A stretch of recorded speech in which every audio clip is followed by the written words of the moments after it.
actual spacecraft from another world, piloted by alien intelligence.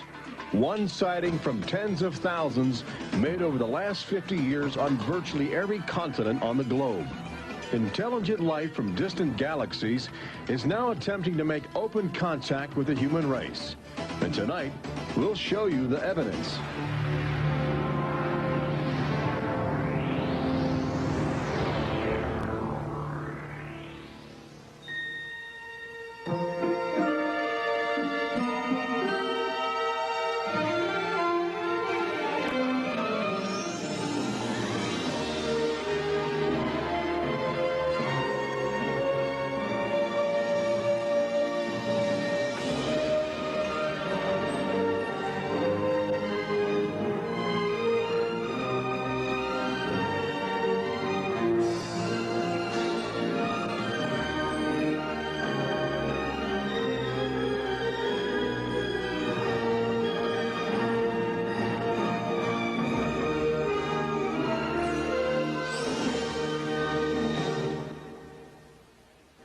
Tonight we celebrate the new Tomorrowland at Walt Disney World in Florida with a television special that's out of this world.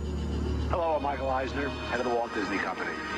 In a top-secret military installation somewhere in the United States, there are those who believe that the government is hiding the remains of an alien spacecraft that mysteriously crashed to Earth. With more and more scientific evidence of alien encounters and UFO sightings, the idea of creatures from another planet might not be as far-fetched as we once thought. In fact, one of you out there could have the next alien encounter. Enjoy tonight's special. I'm going to walk over and see if I can sneak a peek. Maybe not. Alien Encounters from New Tomorrowland is brought to you by Bounty. Outstanding absorbency and durability make Bounty the quilted quicker picker-upper. Scientific verification of extraterrestrial life forms routinely arriving on Earth. Top secret reports from ongoing military investigations. Compelling home videos of alien craft captured within the last few months. World figures who have gone public with their own extraterrestrial experiences. The shocking history of government misinformation programs designed to prevent widespread panic. And personal accounts of those who have been abducted and studied against their will. It's happened to me, it's happened to my sister, and I believe my mother. My son looks me straight in the eyes, and he says, "They took blood out of you, Mama." They don't ask permission, they take you. But it's such an incredible secret, nobody wants to believe it. There is valuable scientific data that would prove once and for all that planet Earth is being visited by highly evolved intelligence that is not from this world. Wait a minute. I've had enough. Stop it. From beyond the boundaries of our perceptions, intelligent beings are beckoning mankind to join the galactic community.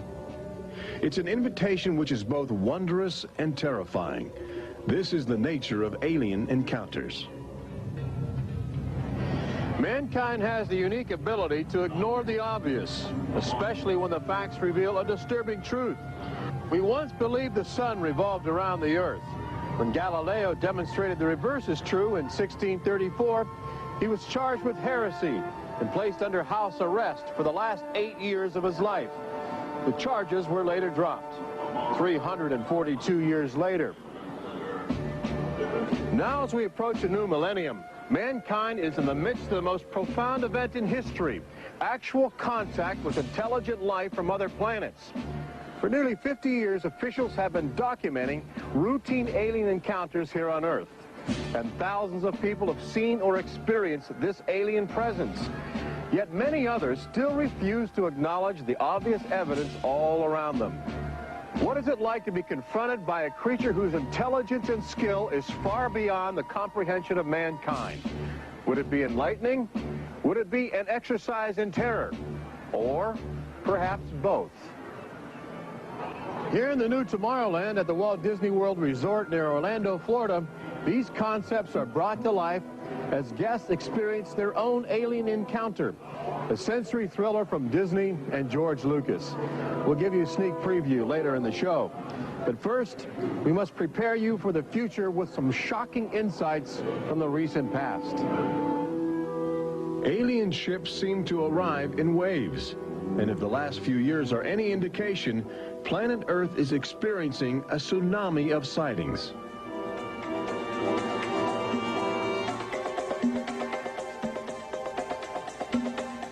Mexico City, 1992. If you were arriving from outer space, this would be your first stop. It's the world's largest metropolitan area, easy to spot from a distance. Saucers arriving here have an affinity for military helicopters. This one was caught stalking a squadron during a national holiday celebration. Dozens of people videotaped the craft. Millions more just stared in disbelief as it covered 200 square miles of territory in a matter of minutes. Canada, 1991. In a residential area just outside Ottawa, this alien ship was photographed landing in what appears to be a prearranged site. UFO investigators claim the structure of this craft reveals a technology previously undocumented. This sighting is known as the Guardian case, named after the pseudonym of the photographer who wishes to keep his identity secret to avoid harassment from local authorities uncomfortable with the notion of alien intruders. For the last few months of 1994 and lately in 1995, Gulf Breeze, Florida has been ground zero for alien encounters. Especially during the day, extraterrestrial craft have become common ornaments in the uneasy skies. Over those dunes right there. There she is, right there. Oh my God. Residents of Gulf Breeze routinely aim their home video cameras at the horizon. More often than not, they capture an astounding alien display. Look, there it is. Right up there. Looks like an egg on top and an egg on bottom. You would think these alien sightings would be front page news. So why have they received almost no national attention? The answer is simple. For governments determined to maintain their authority, extraterrestrial contact is pure dynamite. There's beings from another planet. We don't know where they come from. We don't know what they're doing here. There's nothing we can do about it. Meet Captain Kevin Randall, retired Air Force intelligence officer, now a top investigator of alien encounters. Anytime a technologically superior civilization comes in contact with a technologically inferior civilization, the technologically inferior civilization ceases to exist. Not necessarily through conquest, not necessarily through invasion, but because the technology changes the underlying social structures of that civilization and it disintegrates. Those fears are reflected in a 1960 federally funded study by the Brookings Institution, which warned that public knowledge of alien life could cause civilization to collapse. So they began a policy of covering up and hiding the information, but they also began a policy of ridiculing, so that people who really see something are afraid to come forward. This isn't right to do the ridicule. I mean, a lot of people suffer. Retired Army officer Clifford Stone certainly suffered after he began private research into the UFO phenomena while still in the service. Well, I was given a lawful order while I was in the military to back off. I refused that lawful order. That resulted in me having to go to be psychoanalyzed, which kind of backfired on my command. But I was actually given a lawful order not to write to members of Congress without first getting it approved through my command, and not to talk to members of the media. Of course, I went out and violated all those directives simply because I felt they had no right, that I had a right. He also has determination. This collection of classified government documents represents years of determined effort by Stone to open the UFO files and offer fresh leads to investigators on the trail of the truth. It is not surprising that this book is making top military officials very uncomfortable. I think that some of the underlying concerns they have is the impact it will have on society as a whole if the information is ever released. But why have aliens chosen to visit our small blue planet? hidden on the distant fringes of an insignificant star cluster? Well, we invited them here. When we return, what is attracting alien visitors to planet Earth? Extraterrestrials take aim on America's military. A crashed saucer becomes a top-secret bombshell. The nation's capital becomes a cosmic crossroads. And later, how Disney Imagineers have designed a way to prepare humans for their inevitable alien encounter.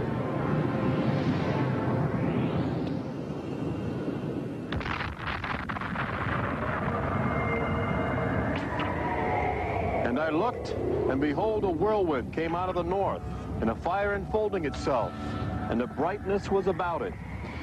Also out of the midst thereof came the likeness of 4 living creatures. And when the living creatures went, the wheels went by them. And when the living creatures were lifted up from the earth, the wheels were lifted up. For the spirit of the living creature was in the wheels. Ezekiel chapter 1. There have been reports of alien encounters throughout recorded history, often buried in the obscure poetry of mystics. But since the end of World War II, alien encounters have adopted a darker, more menacing demeanor.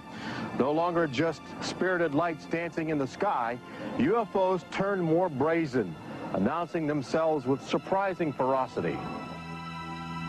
Most alien activity on Earth in this century seems to have been sparked by the single most profound technological achievement in human history.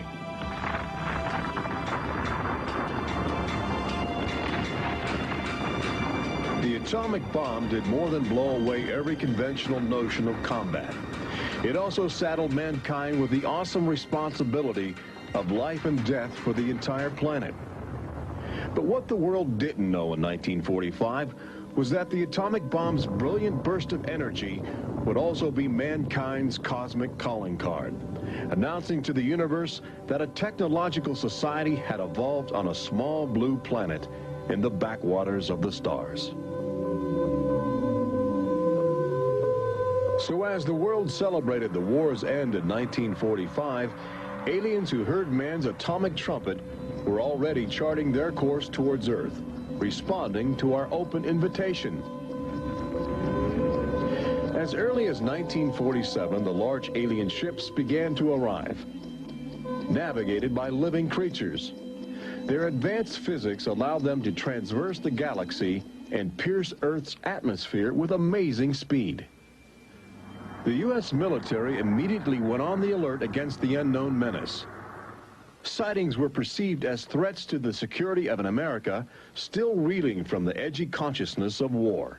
And the sightings were taking place all across the country. I glanced up and there were 3 flying saucers in a V with what appeared to be a dome on the top with, I can't be sure, but I believe I saw the sun glinting off of windows or observation portholes of sort. I think it was from outer space, but friendly. Army fighter planes are on patrol for flying saucers.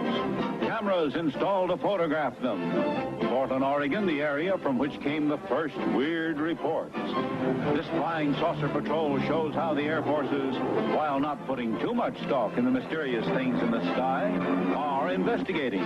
The control tower is in touch and on the watch. So are a whole lot of people these days.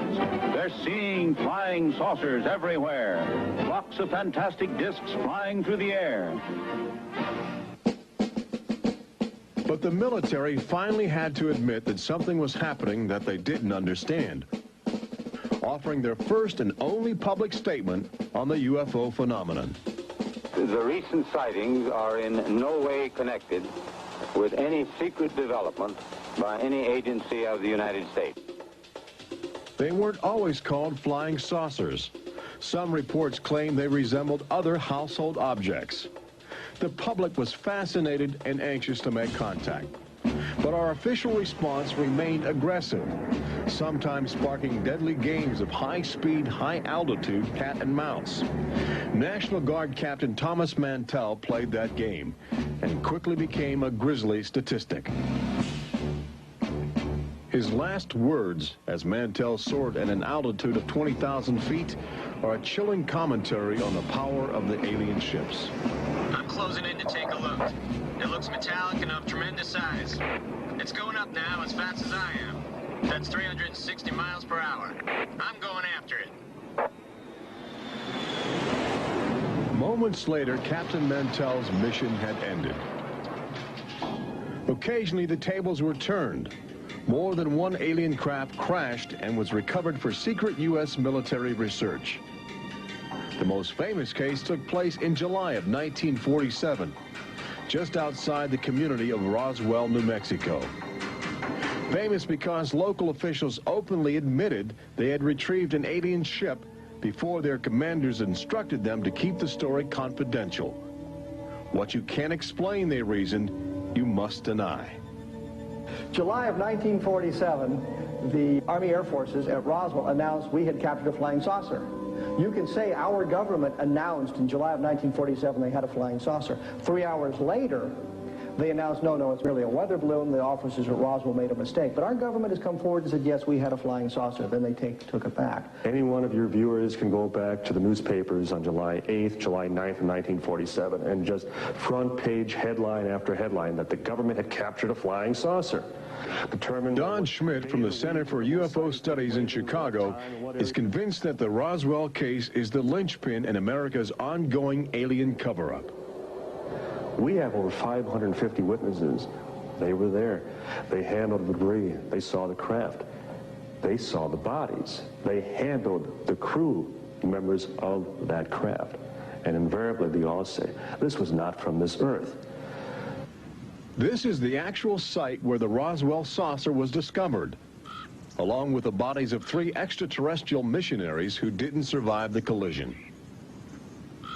The debris and the dead were impounded and taken away for top-secret study, while a classified investigative committee called the Majestic 12 was organized by President Truman. And a government cover-up was initiated with a calculated disinformation campaign. The military, I know for a fact, has established what's called disinformation programs, officially sanctioned deception programs. This is covered by a regulation at Department of Defense level that's secret. This is the case with the unidentified flying objects. I cannot say that the Roswell incident was a cover-up, but I can certainly say that the government back then and today acted like it was a cover-up and has been subject to being accused of a cover-up. The flying saucer debris at Roswell was attributed to a downed weather balloon. There was no explanation for the alien body parts among the wreckage. Before long, other sightings were dismissed as optical illusions caused by electrified swamp gas, with elaborate demonstrations staged for newsreel cameras to back up the claim. But while the Pentagon refused to publicly admit aliens had arrived on Earth, their top-secret internal memos told a different story, even detailing the various ships and the creatures they had autopsied. Meanwhile, the American people fell in love with flying saucers, sensing something playful in their alien design.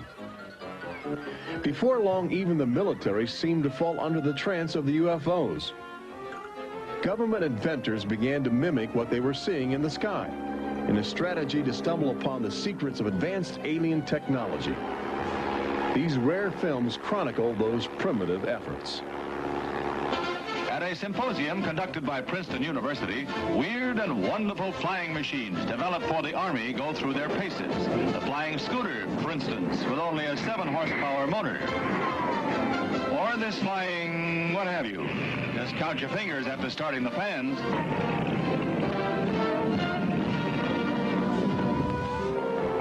The naive attempts to copy the saucers began to look foolish, especially in July of 1952, when real alien ships were routinely buzzing over Washington, D.C., leading fighter pilots on frustrated chases lasting as long as 6 hours. It was the first time since the War of 1812 that our nation's capital had been successfully invaded by a foreign power. By the early 1960s, UFOs were having a chilling effect on our defense operations. Their tremendous speed often caused them to be misidentified as incoming intercontinental ballistic missiles, putting American air bases on red alert. There needed to be some way for the U.S. and the Soviets to distinguish between nuclear attack and alien visitors. The weapon is installed in the Pentagon, but it's a weapon of peace. This is the teletype that will operate at the U.S. end of an open line to Moscow. This link, it is hoped, will help avoid misunderstandings that could possibly trigger a catastrophe. Now, a president could be in touch with the Russian premier in a matter of seconds. The hotline between Moscow and Washington was set up so they could go ahead and make last-minute pleas that we're not attacking you and you're not attacking us. The purpose for this was to ensure that a nuclear war would not be touched off by a UFO appearing on the scopes and being mistaken for enemy aircraft. The hotline eased some international tensions, but it didn't halt the interaction between the military and the aliens, which continues to this day. November of 1975, essentially every SAC base in the United States was visited by UFOs. We have reason to believe that the UFOs went ahead and had some effect on changing the codes within the missiles, within the launch control facility, to change where the missiles would hit. 1976, September, Iran. 2 F-4s tried to intercept a UFO and shoot upon a UFO. The weapon systems of the planes go dead. The communication systems go dead. These are just 2 examples of cases which sound like they came out of science fiction, but in reality, they're from government documentation. Documents released by the State Department. 3 main engines up and burning. September 1991. Space Shuttle Mission 48. Commander Clayton and his crew point their cameras at the planet's horizon for a live broadcast to Earth. Many viewers noticed an alien ship playfully cavorting around the shuttle at tremendous speeds. NASA still refuses to acknowledge the incident. But since that time, the space agency no longer allows public access to live unscrambled television signals from shuttle missions. Currently in 1995, the Federal Emergency Management Agency trains personnel with a manual that suggests techniques in communicating with extraterrestrials encountered in the line of duty. This document is in marked contrast to a federal law passed by Congress in 1969, which makes it illegal for any American to have contact with an extraterrestrial, punishable by a $5,000 fine and a year in jail. Ironically, both documents were composed by a government which refuses to publicly admit that there is intelligent life on other planets. Indications are that government, military, and scientific leaders will soon release nearly a half-century of official documentation of ongoing alien encounters on Earth. Perhaps they feel it would be too embarrassing not to reveal the truth before the truth reveals itself. But these FBI files acquired through the Freedom of Information Act outline nearly 50 years of UFO reports investigated by federal agents all across America. Overwhelming evidence that something sinister is at work. But look carefully. The torn pages, the ragged copies, the large areas blacked out in an effort to keep secrets locked away. If we are keeping information, which I am certain we are, from the American public on unidentified flying objects, then we're wrong. Government has an obligation to the people to tell the truth. No matter what that truth might be, the people have a right to know that planet Earth is being visited by a highly evolved intelligence that is not from this world.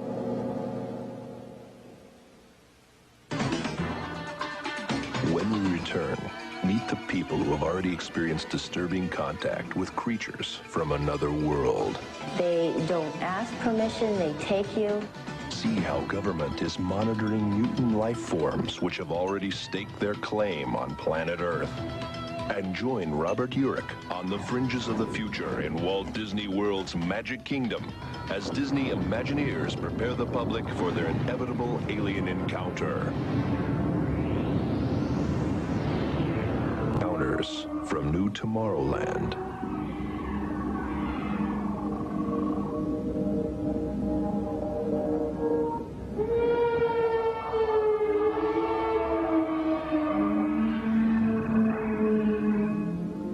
The fact is, everyone encounters alien life forms each day. We've just become accustomed to ignoring the evidence.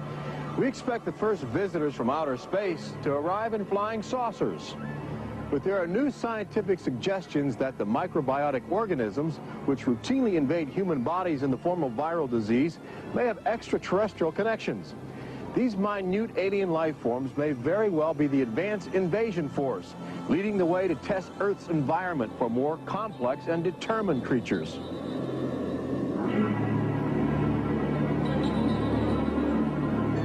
The idea is not new. Arrhenius, a Swedish chemist who died in 1927, first proposed the theory of transfermia, the notion that life is universally dispersed, possibly carried by cosmic winds across the vast expanse of the galaxy in the form of viral spores. Uncovering this mutating alien life is an ongoing government project carried out by scientific teams at NASA. They begin by collecting meteors which have landed on the barren landscape of Antarctica. Here, low temperatures preserve the alien life clinging to 4 billion-year-old cosmic debris. In a specially sealed clean room at the Johnson Space Center, these crude interstellar spaceships are carefully dissected to extract the biotic matter inside. Amino acids, a kaleidoscope of organic compounds, and the chemical catalysts of life are analyzed with sophisticated gas chromatographs and mass spectrometers. Life is plentiful in the universe and eerily tenacious. Lately, scientists have found extraordinary numbers of unknown organisms which have gained a biological foothold where we once thought survival would be impossible. They grow in deadly ammonia gas. They are resistant to ultraviolet radiation. They thrive inside the radioactive cooling systems of nuclear power plants. And they can even survive the vacuum of space, reanimating themselves when air and water become available. Riding inside the stone cocoon of a meteor, life can travel virtually anywhere, and a good deal of it lands on planet Earth. But just as we explore the genetic package of alien life, visitors from space are routinely examining human specimens, abducting men, women, and children in order to conduct disturbing biological experiments. Very, very few people who've had the experience are willing to talk about it publicly. There is such a kind of ridicule factor. Bud Hopkins, researcher and author of the best-selling book Intruders, is America's leading investigator into the alien abduction phenomenon and largely responsible for bringing the astonishing situation to the nation's attention. The most important thing about this, I think, in studying it, is to realize that there are very distinct patterns. This is not just a box full of crazy experiences which are mutually contradictory. The patterns start this way. People are abducted first in childhood. When I go back into my memory, I don't know a day without them. And they are then re-abducted over many, many, many years. When I saw this light on the freeway, my first reaction was, oh my God, not again.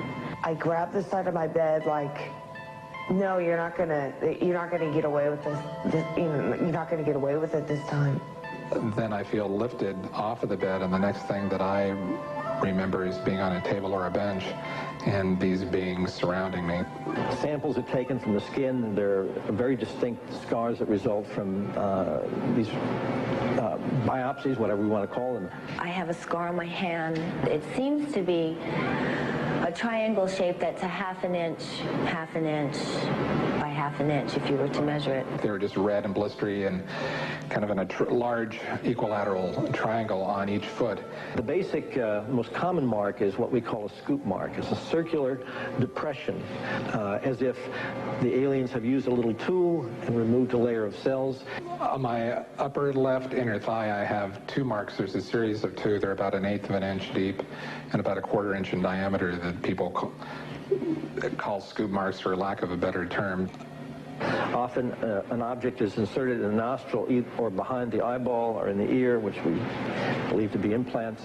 On my shin, between my ankle and my knee, were 2 puncture marks. In fact, I hesitate to call them that because they were larger and deeper. They were like 2 holes drilled vertically along my shin into my leg.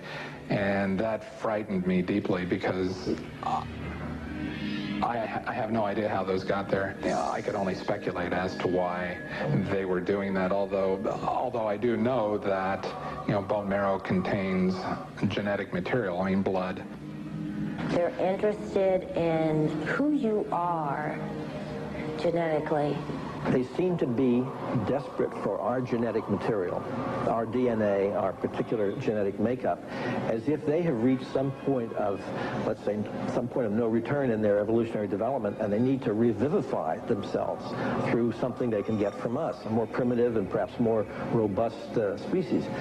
People generally describe one particular type of figure as the basic alien type, which is a small figure, 3.5 to 4.5 feet tall, huge head, huge black eyes, hairless, grayish-white skin, just a tiny slit for a mouth that doesn't move, and so forth. I'd say that accounts for about 85% of the descriptions. There's some that are very, they talk about the reptilian being like sexually aggressive, and then there's some that look like praying mantis that are very mean and very violent. It is a violation of your body. It's a violation of your space. They don't ask permission. They take you. On this earth, when you are raped, when you are mugged, even if you don't see that person that is doing you bodily harm, you have somewhere to go. You can go to the police and at least give a report whether they do something or not. You have somewhere to go. But in this case, you have no one to talk to. You have no one to say, this has happened to me. I've been so violated. You don't even know. And you're not ready for this. My love life went to hell. My schooling went to hell. Everything went to hell.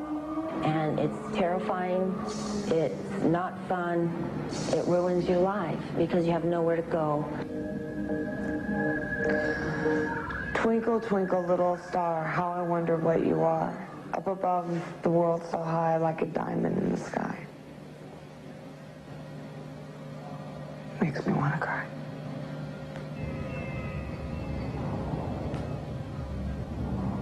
Part of the trauma involved in this is our government telling us that these objects don't exist. And I seem, and other members of my family, and other people seem to have these experiences. It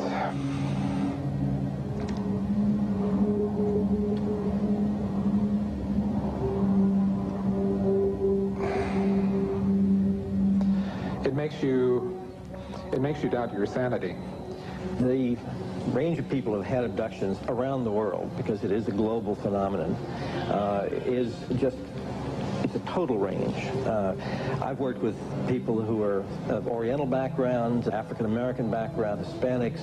I've worked with one NASA scientist, a research scientist, who is an abductee, a police lieutenant from the South, doctors, lawyers. I mean, I've had, incidentally, 7 psychiatrists come to me because of their own personal abduction experiences. The phenomenon affects people from all walks of life. And it has a dramatic effect on families. Debbie and Terry know firsthand. Both are ongoing abductees with deep concerns about the chilling connections between aliens and their children. I thought this was mental illness. Then my son started speaking about little airmen coming into his room and taking us up, and there was even one point where he said, "They took blood out of you, Mama." He wanted guarding all the time. He wouldn't go to bed at night unless I slept with him. He was angry. And the other thing is he started setting traps. One night my husband came home from work and there's these little colored stones all over the garage. And Dale, my husband, said, "What is this for?" And he says, "Well, this is when the airmen come, they slip and fall on their butts." The interesting thing about children is a sort of innocence about their perceptions. I will present these cards of different heads, and there's Santa Claus, Batman, policeman, a clown, Ninja Turtle, an alien. What we do is to see how the child responds when we get to the alien face, and it can be extremely moving, because I've seen children just collapse when they see the drawing of the alien, crying, hugging their fathers or their mothers in terror. Well, she was 4 years old, and she was past bedwetting and all of that behavior. She was beyond that, and she'd never wet her bed. And when we moved to Banning, she started having nightmares every night and wetting her bed. And a couple of weeks ago, she had a bunch of scratches on her face, and she didn't have them when she went to bed. I said, what happened? And it was funny. The only thing I could get out of her was that she asked me, do aliens hurt you? And I went, what? And a woman told me, for instance, that her little girl, when she was first able to talk, would tell her about these nightmares of what she called the bugs coming in the room. And they were big bugs with big eyes.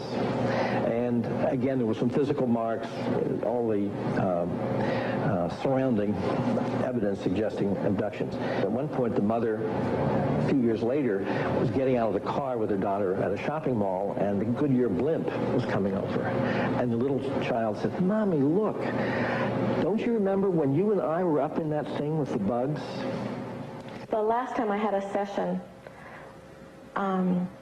in that session I actually saw Lexi being escorted by two small grays. And it was very upsetting to me. I could not handle the fact that my daughter was being subjected to something that I had no control over. And when I think you have no control over something, that you're so helpless, it's like your child's drowning or something, and you can't save them. I feel like I'm going to go crazy because there isn't anything I could do for my son. I know. One of the most interesting things, too, from a child's point of view, has to do with the fact that communication is telepathic. One little boy drew on some drawings he'd made for me of the aliens. He put on the side of the head, each alien head, a gigantic ear, just one. And his mother said, what's that? And he said, well, Mommy, I know they don't have ears, but I put that there because, you know, they can hear everything you're thinking. When we return, Robert Urich takes you to the new Tomorrowland in Walt Disney World's Magic Kingdom, where Disney Imagineers are creating extra terror, estrial excitement, preparing the public for cosmic contact with a virtual alien encounter.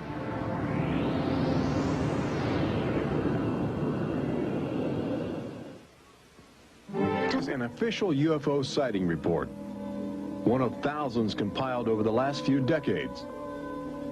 This particular report from October 1969 was filled out by Jimmy Carter. He was still governor of Georgia at the time. He witnessed a luminous object suspended in a twilight sky. Later, when he assumed the office of President of the United States, his staff attempted to explore the availability of official investigations into alien contact. As this internal government memo illustrates, there are some security secrets outside the jurisdiction of the White House. We investigated lights in the sky for over 20 years. We didn't get anywhere. We have over 100,000 cases from over 160 countries in our files at the Center for UFO Studies in Chicago.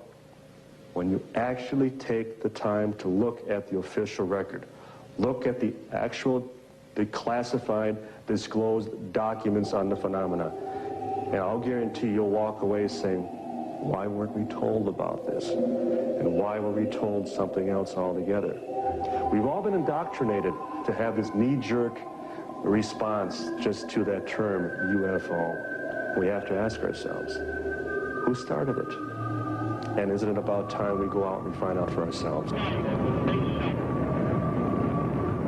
Every year, NASA routinely propels about 24 astronauts into a low Earth orbit aboard the space shuttle, a loud, lumbering, somewhat primitive rocket ship.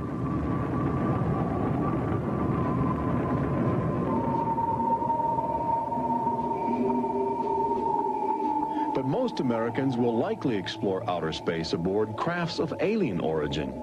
Statistics indicate a greater probability that you will experience extraterrestrial contact in the next 5 years than the chances that you will win a state lottery. But how do you prepare for such an extraordinary event? Here in the new Tomorrowland at Disney World, scientists and Disney engineers have brought to life a possible scenario that helps acclimate the public to their inevitable alien encounter. Welcome to the new Tomorrowland Convention Center in the Magic Kingdom, where humans can enjoy their first taste of the future, as well as advanced extraterrestrial technology, and begin to understand the disturbing facets of alien intelligence. Access Technologies, an interplanetary manufacturing and marketing conglomerate, is one of the first alien firms to take advantage of this showcase facility in New Tomorrowland, introducing humans to technology which promises to seize the future. Today, guests are exploring the concept of teleportation, the ability to transmit solid matter or living creatures across the endless void of space. Inside this chamber, at the extraterrestrial alien encounter attraction, cosmic representatives will demonstrate the secrets of a brave new world. Utilizing the ominous device, two very different life forms will make contact via the teleportation process. Unfortunately, high technology can backfire if operated by careless hands. As the seat restraints lock into place and the power generators are activated by anxious extraterrestrials, these happy humans are about to discover a disturbing truth. When science fiction becomes science fact, the results could be terrifying.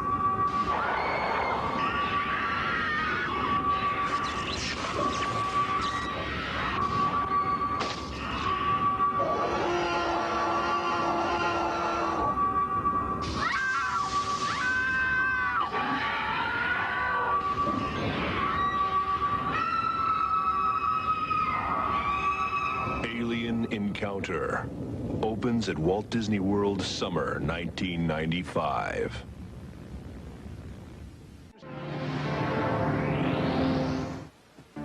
Planet Earth has always been a laboratory for alien life forms which can drop in from space or slowly mutate into bizarre fleshy organisms at our feet. Understanding the nature of these strange creatures from above and below is the greatest challenge of our age. We now know that our future, indeed the future of Earth itself, rests in the balance of the solid and the ethereal, of common sense and the irrational, in our relationship with alien life as grotesque as a fungus or as glorious as the heavens.